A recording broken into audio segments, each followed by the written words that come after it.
Ronaldo oxirgi marta Real Madridga qaytishi mumkin va bu rostdan ham afsonaviy bo'lar edi. Obuna bo'lib qo'ying, so'nggi yangiliklar faqat bizada. Hozirda Cristiano Al Nassrda deyarli 3-yilini o'tkazyapti va o'rtoqlik turnirida yutgan sovrinidan tashqari boshqa hech narsa yutolmadi. U bunda Al Nassr rahbariyatini ayblayapti.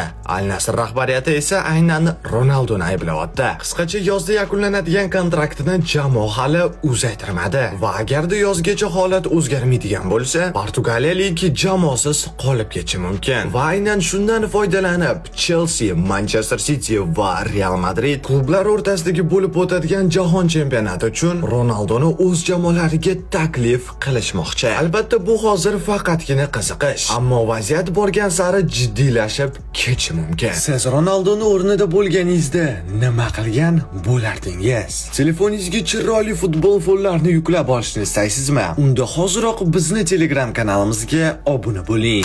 Futbol esa milliy kola bilan mazaliroq. O'zimizni milliy ta'mimiz milliy kola.